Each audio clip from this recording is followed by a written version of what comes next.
Hi, this is Joseph Tan here from AnswersAcademy.info. There are usually two areas of the life of Jesus to prove that he is the Messiah. These are the two areas that the apostles in the New Testament regularly appeal to. And these two areas are number one, his resurrection. That the resurrection of Jesus Christ is a real historical physical event. The second one are fulfilled prophecies in the Old Testament. The Old Testament, which were written over 1,000-year period, the prophecies as it relates to the Messiah can be shown to be fulfilled. Now, how many prophetic prophecies are there concerning the Messiah in the Old Testament?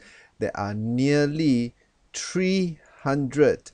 And all of this fulfilled in Jesus Christ not only provides a solid confirmation of his credential as the Messiah, they actually point to one of the unique characteristics of the Bible as the Word of God because of the prophetic fulfillment that is so clear in its pages that it's got to be divine of origin. The historic date for the completion of the Old Testament is 450 BC, with all the prophecies concerning Jesus Christ already contained within it. So there are about 400 plus years between the written Old Testament and the actual coming of Jesus Christ. So definitely these prophecies are not written after the life of Christ. It's about more than 400 years before the coming of Jesus Christ himself. Let me just give you a sample of the prophecies that were fulfilled concerning his birth. Born of the seed of the woman, born of a virgin, son of God, seed of Abraham, son of Isaac. Continuing on with the prophecies on the birth of the Messiah, he will be the son of Jacob, coming from the tribe of Judah, family line of Jesse, house of David, born at Bethlehem, presented with gifts, and Herod killing the children during the time of his birth. Or rather, Herod killing the children sometime after the birth, 2 years and under. What about prophecies concerning the nature of Jesus Christ, the nature of the Messiah, his pre-existence? He shall be called Lord, he shall be Emmanuel, he shall be a prophet, priest, judge, king, and his zeal for God. The Bible also is unique in its prophecy fulfillment of the Messiah in terms of his ministry. Let's take a look at a few more verses. The Messiah will be preceded by a messenger ministry to begin in Galilee. He will have a ministry of miracles, teacher of parables. He was to enter the temple. He was to enter Jerusalem on a donkey. He would be a stone of stumbling to the Jews, and he will be a light to the Gentiles. There are also prophecies that are fulfilled with regards to events that happen after his burial. There will be resurrection, ascension, and being seated at the right hand of God. The next set of prophecies is pretty amazing. All 29 of them were fulfilled in just one day leading up to the crucifixion. It was prophesied that the Messiah will be betrayed by a friend, sold for 30 pieces of silver, money to be thrown into God's house, price given for potter's field, forsaken by his disciples, accused by false witnesses, silent before the accuser, wounded and bruised. Continuing on the fulfillment before the cross, the Messiah will be smitten and smit upon. He will be mocked. He would fell under the cross. His hands and feet will be pierced. He will be crucified with thieves. He make intercessions for his persecutors. He will be rejected by his own people, and he will be hated without a cause. Friends stood afar off. People shook their heads. The Messiah will be stared upon, garments parted, lots cast, to suffer thirst. Gall and vinegar offered to him. His forsaken cry committed himself to God. Bones not broken, heart broken. His side pierced, darkness over the land, and buried in a rich man's tomb.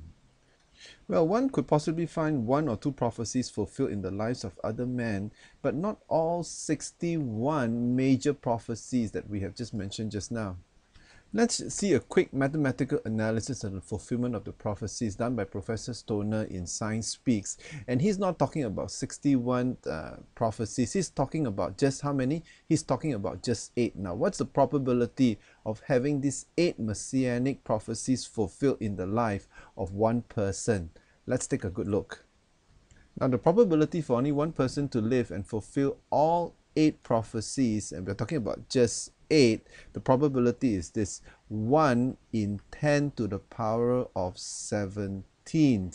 That would be, 1 in 1,000,000. Altogether, you have 17 zeros in this huge number.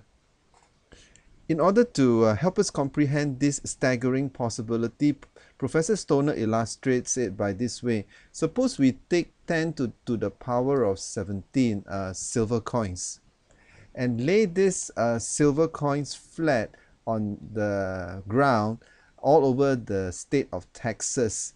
This would cover all of the state of Texas 2 feet deep. Okay, so the state of Texas will be covered in 2 feet deep with silver dollars, 10 to the power of 17 silver dollars. Now, the probability of someone meeting all of these 8 prophecies is this: you take one of the silver coin and then you mark it, and then you stir the whole stack of silver coins throughout the state of Texas, and then you take a man and you blindfold him and tell him that he can travel as far as he wish, but he must pick up this silver dollar at the first instant and say that this is the right one. Now, this is the same type of chance that will be required for one man to meet only 8 major prophecies. And remember, the Old Testament, it was written 450 years completed before the birth of Christ. Now, this is truly unique in its prophetic fulfillment. The prophetic element, as it is fulfilled in the life of Jesus Christ, truly puts the Word of God unique above all writings in the world, and that is something to be considered by both Christians and non-Christians alike. This is Joseph Tan here from AnswersAcademy.info. Thanks for watching.